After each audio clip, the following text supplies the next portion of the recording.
centaines de milliers d'abonnés de l'info en temps réel. Là, c'est Voice of Congo.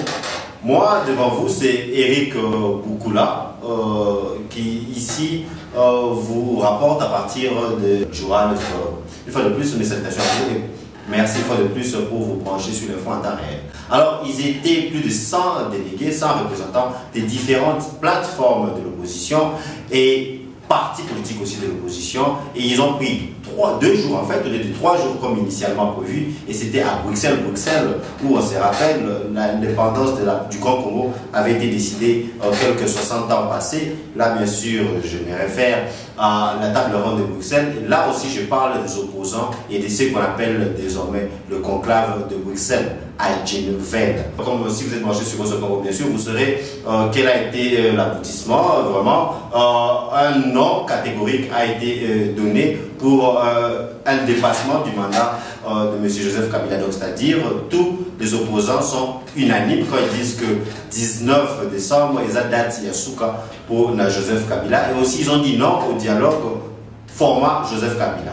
Ils ont un autre dialogue, ils ont préconisé un autre dialogue, mais sous un autre format. Donc, c'est un peu quelques aboutissements de ce qui est désormais appelé le conclave de Bruxelles, un conclave historique qui avait été bien sûr initié et chapeauté par M. Étienne Tshisekedi, qui est bien sûr un opposant historique, un opposant charismatique, comme on le dit. C'est lui qui avait initié ce conclave. Et aussi, comme aboutissement, comme résolution, il y a eu la formation de ce qu'on appelle désormais le rassemblement. Rassemblement, ça sera un mécanisme de suivi. C'est comme ça qu'ici, avec moi, j'ai quelqu'un à qui vous êtes déjà habitué, vous les abonnés de vos Congo. Il s'agit bien sûr de M. Djemadari Vib Kilele. Attention, j'ai toujours eu de problèmes à prononcer ce nom parce qu'il est là. Djemadari Vib Kilele. Ah voilà, ça c'est from the horse's mouth comme on le dit en anglais. Alors, en bref, c'est M. Kilele qui est bien sûr un analyste, un acteur politique aussi, qui est président du PNC, Parti nationaliste congolais, qui est basé ici en Afrique du Sud. Bonjour. Bonsoir. Bonjour. Bonsoir, messieurs les journalistes. Bonjour, bonsoir à tous les compatriotes congolais, partout où vous vous trouvez, et aux sympathisants à la crise congolaise. Sympathisant à la crise congolaise, en effet, le Grand Congo est en crise, raison pour laquelle une grande partie d'opposants, sauf quelques-uns, on y viendra, mais la grande partie de l'opposition à la RDC, toutes les grandes plateformes, la Dynamique, le G7, tous à Bruxelles pendant 2 jours, conclave initié, préconisé, appelé par M. Étienne Tshisekedi. Ne vous n'y étiez pas. Oui, je n'y étais pas. Merci. D'abord, je dois féliciter les grands noms, je dis bien N-O-N, de ceux qui s'appellent les opposants à Bruxelles. Vous appelez cette ville à Bruxelles, à Genève. À Genève. À condition que ces noms soient sincères et non pas sortis de l'hypocrisie. Le lieu a été mal choisi et la démarche elle-même est mauvaise. Le match. Je vais commencer par la démarche. Nous sommes un pays occupé, nous sommes un pays menacé, nous sommes un pays en voie de disparition comme une espèce humaine ou une espèce animale en voie de disparition si nous ne prenons pas au sérieux la menace qui est dans notre camp. Je dis bien le lieu a été mal choisi parce que la colonisation du Congo provient de la Belgique. La Belgique est un pays pauvre qui est devenu riche aujourd'hui, ne peut jamais souhaiter le bien-être du peuple congolais et que quand ces assises se tiennent dans un pays qui jamais ne voudra le bien-être du peuple congolais, tout ce qu'on doit décider ou l'on décidera doit tous les jours se solder par un constat d'échec. Celui qui a convoqué cette grandes réunions, M. Tshisekedi ne mérite pas de le faire parce que c'est un éternel corrompu. C'est une personnalité qui nous a trompés pendant tout le temps et qui ne nous a jamais justifié la source de ce revenu. Tshisekedi n'a jamais prouvé s'il a créé des entreprises au Congo, ni à l'étranger, peut-être il y en a. On ne connaît pas et j'aimerais bien, tout comme le peuple congolais, être informé. Il n'a jamais prouvé qu'il est entrepreneur. Comment peut-il justifier comment il a vécu pendant tout le temps, en Belgique, ailleurs, avec quel argent? Va-t-il nous dire qu'il vit avec le soutien de sa tribu ou de son parti qui est pauvre? L'IDP, c'est un parti pauvre. Comment est-ce qu'il vit pour payer ses dettes, ses factures, partout où il vit? Moi, qui l'ai, je l'ai toujours dit depuis longtemps, et depuis ainsi, c'est que le type, c'est un éternel corrompu, un grand chef d'orchestre et de distracteur. Alors, il n'a pas le mérite de convoquer une réunion de cette envergure pour distraire ceux qui s'appellent les opposants congolais. Un véritable opposant, un véritable patriote, un véritable nationaliste, connaissant la réalité sur le terrain, connaissant les problèmes qui nous étreignent, ne pouvait pas prendre son avion, se déplacer et aller dans l'ancienne métropole. Mais peut-être que c'est parce que quand on tient des réunions comme telles, à Kinshasa, on se rappelle l'histoire de la lutte des changements, Lucha et autres mouvements citoyens burkinabés et sénégalais, c'était l'année dernière, en mars, je crois, et on les avait arrêtés. Alors peut-être pour éviter des arrestations comme ça, pendant qu'on fait une réunion peut-être pacifique, le gouvernement envoie des forces de l'ordre et on vous arrête, on dit que vous êtes en train de comploter contre la sûreté de l'État ou quelque chose. C'est peut-être pour ça il fallait prendre des précautions, je ne pensais pas. Je ne pense pas, parce que le Tshisekedi, il travaille au compte du gouvernement en place. Et donc, toute réunion qu'il peut appeler, qu'il peut convoquer une excuse, devait être permise par le gouvernement en place. C'est qu'il travaille pour le gouvernement? Il travaille pour le gouvernement en place, comme il a travaillé à l'époque pour le gouvernement de Mobutu, parce qu'il a été un ami apprécié de Mobutu. Tout le monde part travailler. Êtes-vous en train d'accuser l'emblématique opposant, le charismatique opposant, cette icône de l'opposition essaie d'être en connivence avec le pouvoir en place? C'est ce que vous êtes en train de dire? Oui, je ne mâche pas mes mots, je n'utilise pas la langue de bois. Vous savez, chaque leader a ses défauts, soit physiquement, soit mentalement.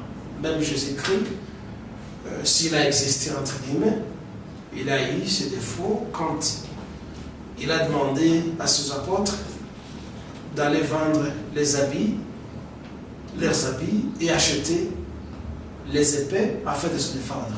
Lui qu'on présente comme étant le Seigneur de la paix ou le prince de la paix. Il a demandé à ses disciples de s'approvisionner en épée afin de pouvoir combattre l'occupant romain. Je dis bien que c'est un défaut que les chrétiens ne voient pas. Alors je voulais donc dire qu'à l'époque de Mobutu, Tshisekedi a fait, il a posé les mêmes actes en envoyant des gens dans les marches chrétiennes, dans les marches, dans les villes mortes, pendant que lui était un homme, il n'était pas touché et les gens étaient tués. C'est un complice du gouvernement en place. M. Tshisekedi n'a jamais condamné l'occupation congolaise. Non mais là, je vais intervenir. Je me rappelle que quand M. Laurent Désiré Kabila est entré, a fait son entrée en RDC, oui. M. Tshisekedi était parmi les premières personnes, et même peut-être la seule personne à s'opposer à cela et en avertissant la population congolaise qu'en fait, ce sont des Rwandais qui sont derrière ces gens. Moi, je me rappelle bien. Laurent Désiré Kabila avait demandé à M. Tshisekedi de travailler avec lui.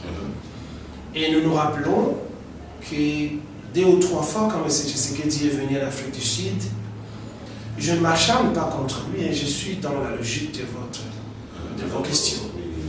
Oui. M. Kabila, M. Etienne Tshisekedi, étant resté plusieurs mois en Afrique du Sud pour rentrer à Kinshasa, au Congo, d'abord il est passé par Kigali, où il a été reçu comme président chef d'État. Et ça a étonné plus d'une personne. Comment est-ce qu'il pouvait aller chercher la légalité du pouvoir dans un pays occupant, alors qu'il avait toute la force populaire du Congo qui devait l'accueillir? Qu'est-ce qu'il était allé faire à Kigali? Par conséquent, je suis obligé de dire qu'il travaille pour le régime d'occupation en place. Donc pour revenir sur notre histoire du conclave de Bruxelles, vous rejetez en fait en bloc la chose, parce que quand vous rejetez déjà l'initiateur, le commanditaire, la personne qui est venue avec l'idée, donc et pas seulement rejeter la personne, vous dites en fait que cette personne travaille avec le gouvernement en place, alors que le dit conclave était supposé faire face à la tentative de pérennisation du président en place. Donc en fait, ce que vous êtes en train de faire, c'est que vous êtes en train de rejeter le conclave en bloc. Tshisekedi, vous l'avez qualifié comme étant un leader charismatique. Le charisme des leaders doit se prouver par les actes et par ses paroles.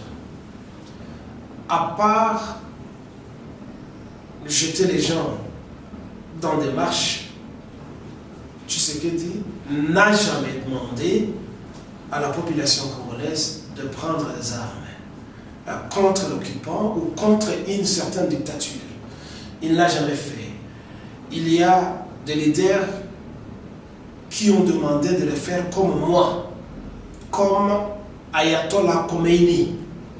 Mais pas comme Gandhi, qui voulait aussi une manifestation pacifique. Il y a des points d'interrogation sur ces histoires. Questionnez même la crédibilité de Gandhi. Vous savez, quelque part, vous apprendrez, pour ne pas quitter la logique de l'interview, que l'histoire a tort dans beaucoup de choses que nous apprenons. Donc juste pour revenir, vous êtes en train de dire que en fait, Etienne Tshisekedi n'a jamais demandé un soulèvement populaire. Il n'a jamais demandé un soulèvement populaire, charismatique qu'il est, comme vous le dites, devait diriger la population, devait faire montre d'un véritable leader intransigeant. Parce que si Tshisekedi, moi j'étais étudiant à l'époque, nous l'adorions. C'était notre dieu politique, Tshisekedi. Si Tshisekedi disait prenons les armes contre Mobutu, prenons les armes en ce moment contre le Rwandais, je ne vois pas qui pouvait rester dans sa maison. Parce que Tshisekedi. Alors là, je crois qu'on y reviendra sûrement parce que c'est tout un sujet. Vous remettez un peu en cause l'opposant emblématique, charismatique, le sphinx de l'humanité. Et c'est une erreur d'aller à Bruxelles, d'aller en Belgique, rencontrer un type pareil, parce que c'est un moribond politique. Mais alors, votre point de vue, bien sûr, qui est comme beaucoup qui nous suivent souvent et qui vous suivent peut-être savent bien que en fait, vous êtes un peu radical, pour ne pas dire extrémiste, surtout dans votre position face à la crise actuelle. Pour vous, ce sont des armes ou rien, le soulèvement populaire ou rien, mais quand même, il y a le spectre politique congolais est vaste. Et c'est comme ça qu'on a eu d'autres opposants, la majorité, comme je l'ai dit dans l'introduction, une grande majorité, et c'était peut-être Vital Kamerhe qui n'y était pas, et Moïse Katumbi, mais Moïse Katumbi, juste pour des raisons plutôt de santé, en fait, il était bien représenté, son G7, avec le G7 qu'il a pris, et l'alternance de la République était là, mais ces deux cas hormis, très bien représenté l'opposition RDC, c'est comme ça même qu'on qualifie ce conclave historique. Ne pensez-vous pas que vous êtes un peu isolé dans votre prise de position en ce qui concerne ce conclave? Je ne suis pas isolé, je suis un Congolais. J'ai le droit de prendre une position indépendante. Oui, mais en tant que politicien, c'est-à-dire en tant que PNC, pensez-vous pas que vous êtes... Parce que, tout, comme je l'ai dit, toutes les grandes plateformes de la RDC étaient représentées. Et même le UNC de Vital Kamerhe par son secrétaire général, Bertrand Rwanda. Ils ont été là depuis longtemps, ils n'ont pas changé la donne de l'histoire.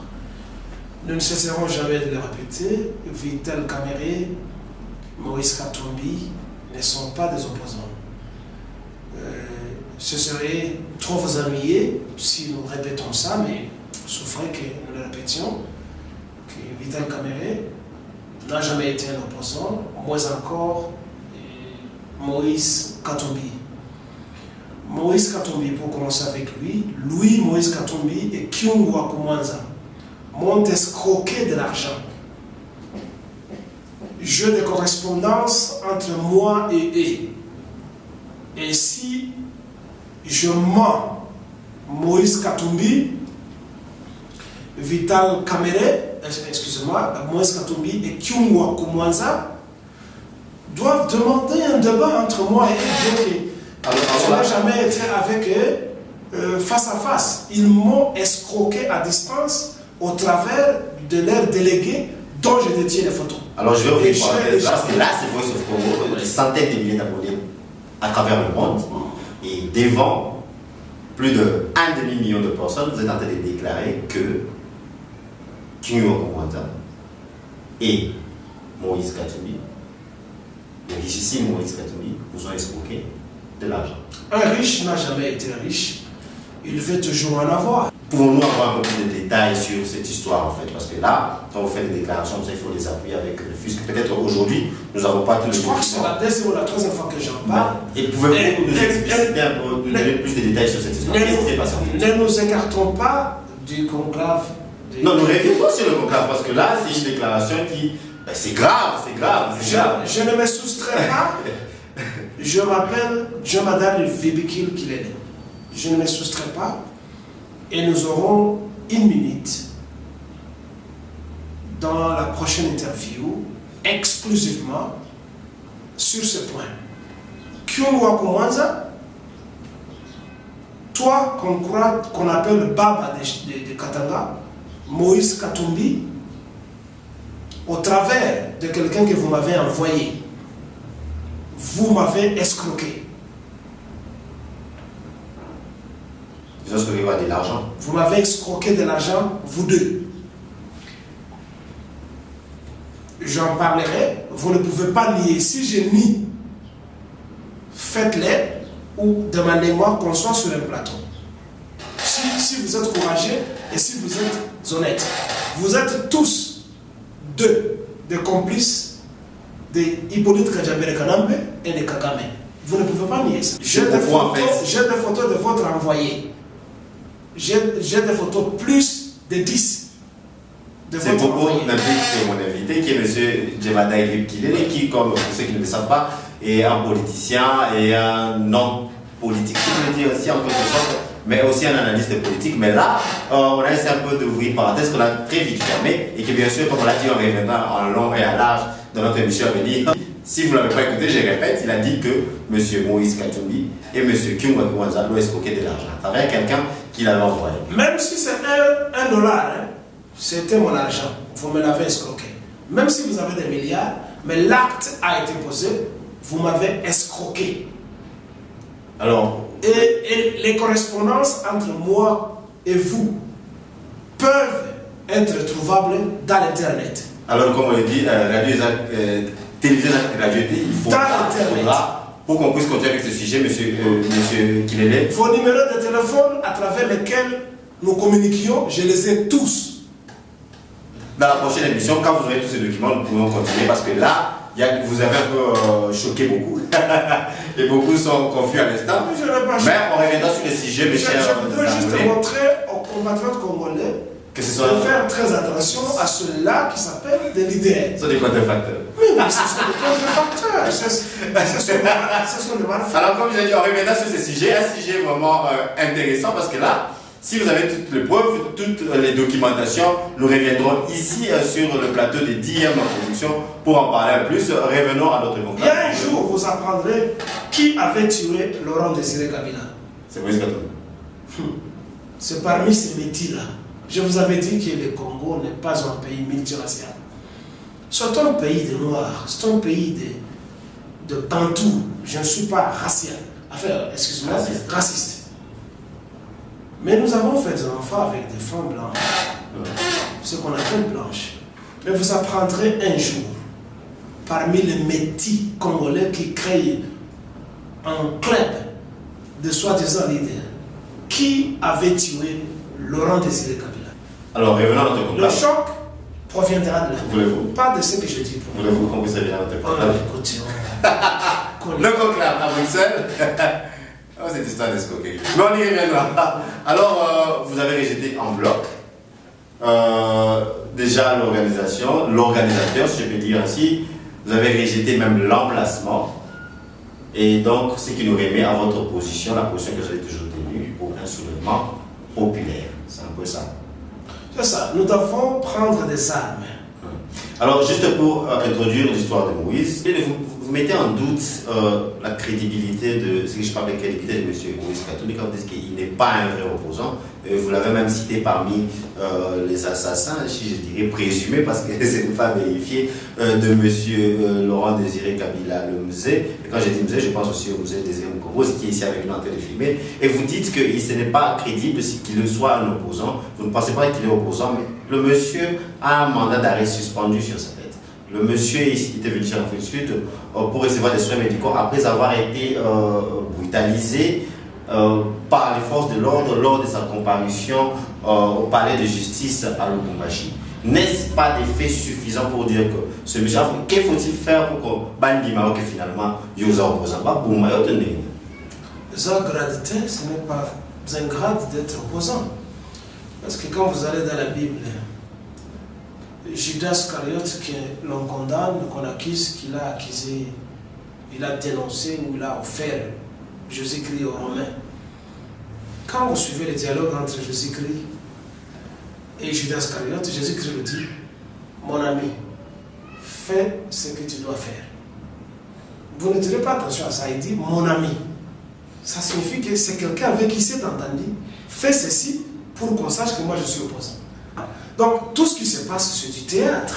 Et le mandat d'arrêt, il est faux? Quel mandat d'arrêt? Mais Moïse Katumbi, lui et Hippolyte Kadjaber Kanambe et toute la soi-disant famille de Katumbi, ce sont des pierres des ressources congolaises. On va l'arrêter comment? Alors que lui, il est son ami. On va l'arrêter comment? Mandat d'arrêt. Quel mandat d'arrêt? Comment quelqu'un qui est sous mandat d'arrêt a la permission de quitter un pays pour aller se faire soigner ailleurs? Comment ça? Bon, il y a des médecins. Le Congo est plein de médecins qui se disent docteurs en ceci et cela. Comment on ne peut pas les soigner au Congo? D'abord, tu dois savoir que ce sont des gens qui sont ils sont des citoyens internationaux. Ils ont 3, 4, 5, 6, 10 passeports de tous les pays. Quand ils viennent en Afrique du Sud, ils ne peuvent pas être inquiétés parce qu'il est citoyen sud-africain, bien que la carte n'a jamais été présentée. Il a des investissements ici qui peuvent l'arrêter quand on sait qu'il a beaucoup d'argent dans les comptes sud-africains. Si vous dites qu'il est un citoyen sud-africain et il vous a escroqué de l'argent, pourquoi ne l'accusez pas ici, ne traduisez pas en justice ici en Afrique du Sud? Chaque chose a son temps, vous savez. Il va s'attendre à un mandat d'arrêt aussi pour escroquer. Je ne lui promets pas un mandat d'arrêt. Je ne lui promets pas un mandat d'arrêt. Moi, je peux me moquer de lui seulement que c'est un malheureux qui croit qu'en amassant tant d'argent, il restera éternel. Nous tous, nous allons mourir. Tu peux amasser tant d'argent que tu ne veux pas partager avec les autres, tu vas toujours mourir. Ce n'est pas cet argent que Moïse Katumbi a volé et qu'il continue à voler et que Hippolyte Kadjaber Kanambe place dans les paradis fiscaux qui va faire d'eux des éternels. Ils vont tous mourir et laisser ça comme Mobutu l'a fait. Le bien à faire, c'est de créer le bonheur de tout le monde.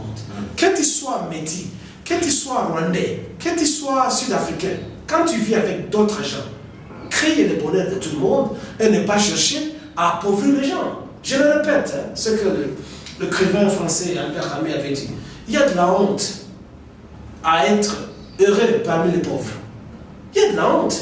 Toi, tu es plus riche que tout le monde, pendant qu'à côté de toi, quelqu'un n'a pas mangé. Est-ce un péché d'être riche? Non, non, ce n'est pas un péché. On doit mériter sa richesse. Tu vois ça? On doit mériter sa richesse. Est-ce qu'ils ont mérité cette richesse? Ils n'en ont pas mérité. Comme mon frère Ngonda le dit souvent, quand un mec qui vient au Congo en bord de jardinier, du coup il devient richissime. Comment il peut justifier sa richesse? Est-ce que sa fiche, son bulletin de paye en tant que président reflète des millions dont nous avons parlé placés en paradis fiscaux? Ça ne reflète pas. Ça signifie qu'ils ont volé. Et peut-être vous ne le connaissez pas, mais ça a été écrit, et c'est écrit dans les internets. Quand vous jetez un coup d'œil, Moïse Katumbi n'est pas un citoyen congolais, c'est un Zambien. En Afrique du Sud, c'était sorti dans les journaux sud-africains, dans les journaux locaux. Le ministère des Affaires étrangères zambien avait lancé un mandat d'arrêt ou un mandat de rapatriement, d'extradition, qu'on puisse le rapatrier en Zambie.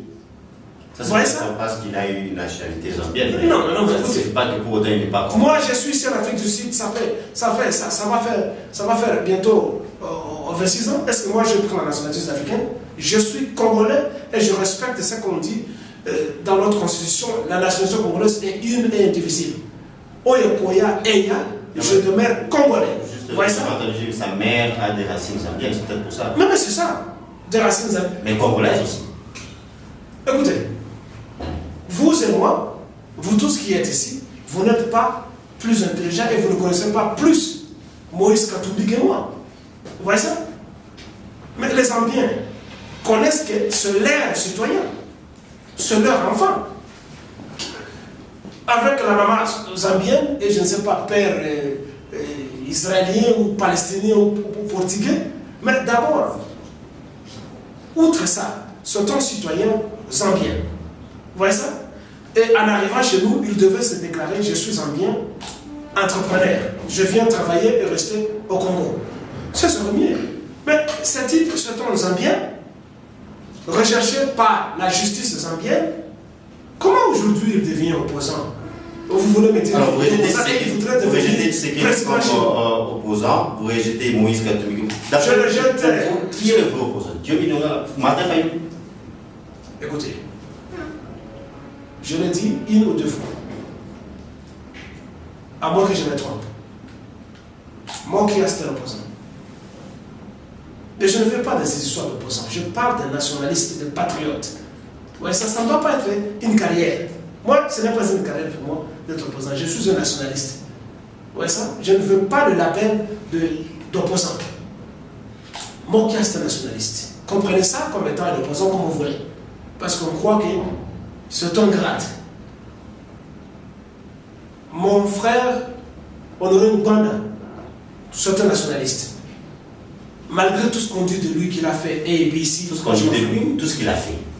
Bon, moi je n'ai pas de preuves qu'il a tué les gens, je n'ai pas de preuves qu'il a volé, moi je n'ai pas de preuves qu'il a jeté des gens dans des sacs. Parlons du même Ngwanda qui était un membre clé, comme vous l'avez, cacique du régime Mobutu. Et vous dites que vous n'avez pas de preuves des... Je n'ai pas de preuves, vous voyez ça? Moi j'ai des preuves que Moïse Katumbi m'a volé de l'argent. J'ai des preuves que Kyungu Ngwanda m'a volé de l'argent. Moïse Katumbi et Ngwanda, oui, nous étions enfants. Hein. À l'époque, moi, j'étais pas tellement enfant. J'étais à l'école secondaire, j'étais à l'université, où on nous disait qu'il était Terminator, je ne sais pas, il tuait les gens. Oui, ce sont des spéculations. Des spéculations? Oui, si il a tué les gens, vous dites que vous êtes en démocratie. Mais, et puis la technologie là, mais prouvez ceux-là dont les frères ont été tués et exécutés par moi. Mais qu'il parle comme moi. Vrai ou faux, le régime Mobutu était un régime sanguinaire? Oui, c'était un régime sanguinaire. Et qui était en charge, qui était responsable je peux dire, de services secrets? Mais il n'y a pas que Ngwanda. Mais il y a Ngwanda. Il n'y a pas que Ngwanda. Ngwanda faisait son travail en tant que chef de service d'intelligence. Mais quand même avant cela, Ngwanda n'est pas né chef de service d'intelligence. Je ne fais pas son apologie. Est-ce que dire que Ngwanda est innocent de tout ce sang qui... Je ne suis pas juge. J'ai bien dit que je n'ai pas de preuves sur ce dont on lui reproche. Vous voyez ça? Je ne suis pas... Je n'ai pas de preuves. Mais je dis, à l'entendre parler, à voir son engagement, je dis bien que c'est un patriote. Il a commis des erreurs, d'après vous. Il y a des erreurs, si elles ne sont pas prouvables. Mais on passe l'éponge là-dessus. Si Ngwanda n'avait rien fait, pourquoi s'est-il exilé quand vous êtes Laurent Désiré Kabila? Moi, je me suis exilé, qu'est-ce que moi je fais? Êtes-vous exilé quand Laurent Désiré Kabila est venu ici? Moi, je suis exilé. Laurent Désiré Kabila lui-même, quand il était en Tanzanie, à Ouganda, il avait fait quoi contre le régime de Mobutu? Mais il était exilé. Non, mais il se battait contre le régime de Kabila. Alors moi aussi, je ne me bats contre le régime d'occupation actuelle. Mais moi, d'un parti, quand le régime de Kabila était là, le père. Bon, après tout, c'est un être humain, il a le droit de sauver sa vie d'abord. Vous voyez ça? Donc, je parle, vous me demandiez qui sont les opposants. Et moi, j'ai essayé d'échanger. Vous avez dit Mwanda. Vous avez dit de trouver un terme. Mokia. Je serais déçu un jour si ces gens-là devenaient aussi des corrompus. Je serais déçu. Et j'accepterai la déception, ça ne va pas m'importer. Et Martin Fayoulou? Écoutez, Cauchemar, si il est opposant, nationaliste, coup de chapeau à lui. Il faut que je cherche à le connaître. Mais s'il est dans la lignée patriotique de la résistance et de la libération de notre pays, mon frère Martin Fayoulou, soyons ensemble. Mais je ne te connais pas. Alors là, nous sommes avec le professeur Kilele qui, bien sûr, a rejeté en bloc le conclave de Bruxelles tenu le 9 et le 10 juin dernier à Ginville. Ça, c'est pas très loin de Bruxelles, qui est la capitale de la Belgique. Le rejet en bloc l'emplacement, le choix de Belgique, Bruxelles particulièrement, comme lieu de tenue du conclave. Et il rejette aussi la personne qui a même organisé, qui est monsieur Etienne Tshisekedi, et pour lui, Etienne Tshisekedi, Moïse Katumbi et une bonne partie des gens qui s'y sont présentés comme étant des vrais opposants. Pour lui, ce ne sont pas des vrais opposants, et d'après lui,